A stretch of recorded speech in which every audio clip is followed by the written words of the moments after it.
آج سے چند دنوں پہلے کہ کراچی کے مقتدر علماء مفتی اعظم پاکستان مفتی منیب الرحمن صاحب، قبلہ سید مظفر شاہ صاحب اور ان کے ساتھ دیگر اکابرین اور کبار علماء کرام کی زیر سرپرستی لاہور کی سرزمین پر ایک اجلاس منعقد ہوا، جس میں قبلہ کنز العلماء ڈاکٹر اشرف آصف جلالی صاحب دامت برکاتہم العالیہ اور بڑے بڑے قداور علماء موجود تھے، اور ایک اہم ترین معاملہ کہ جو پچھلے کئی سالوں سے مسلمانوں کے درمیان میں موضوع بحث بنا ہوا تھا، اس معاملے کا سد باب کیا گیا۔ اہل سنت کے لیے سخت ترین حالات میں ایک ٹھنڈی ہوا کا جھونکا تھا۔ قبلہ ڈاکٹر اشرف آصف جلالی صاحب دامت برکاتہم العالیہ کی طرف سے ایک ایسے مسئلے پر کہ جس میں امت منتشر ہو رہی تھی اور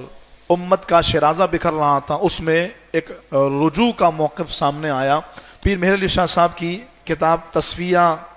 ما بین سنی و شیعہ کے حوالے سے آپ نے یہ کوٹ کیا کہ شہزادی کونین جب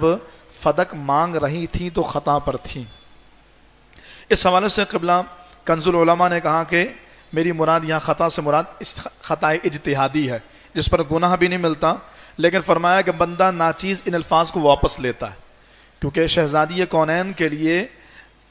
یہ لفظ جب کوئی بندہ سنتا ہے تو سماعتوں پر بڑا گراں اور بڑا بھاری گزرتا ہے، اور کہاں اس کے علاوہ بھی اگر میرے الفاظ سے کوئی ایسا غلط مطلب یا معنی ظاہر ہوتا ہو تو بندہ ناچیز ان الفاظ سے بھی رجوع کرتا ہے، اور شہزادی کونین رضی اللہ تعالیٰ کے وسیلے سے دعا کرتا ہے اللہ تعالیٰ میری ہر لغزش کو معاف فرمائے۔ بہت بڑا معاملہ تھا، اور ایک بہت بڑا اختلاف کا باب جو تھا وہ الحمدللہ بند ہو گیا۔ تو پوری اہل سنت کو، پوری پاکستانی قوم کو، عالم اسلام کو میں اس معاملے میں مبارکباد پیش کرتا ہوں۔ ہاں، یہ ضرور ہے کہ جہاں پر یہ ہمارے لیے بڑی خوشائن بات ہے، وہیں پر دوسری طرف ان لوگوں میں ابھی بھی تکلیف کا عنصر پایا جا رہا ہے کہ جن کا مقصد قوم کی اصلاح نہیں بلکہ انتشار کو ہوا دینا ہے۔ میں تشبیہ بنا تمثیل کہوں، اس معاملے کو میں یوں ہی دیکھتا ہوں، جناب مولا مرتضیٰ کی شہادت کے بعد جناب امام حسن رضی اللہ تعالیٰ منصب خلافت پر آئے، اور جنگ ہونے والی تھی کہ آپ نے جناب امیر معاویہ کو بلوایا اور صلح کر لی، اور سارا نظام سلطنت امیر معاویہ کو سپرد کر دیا۔ تو حضرات صحابہ بھی خوش، حضرات اہل بیت بھی خوش، اور آپس میں ایک بڑی بہترین صلح کی صورت بن گئی، اور حضور کی حدیث اس کی تائید میں مل گئی۔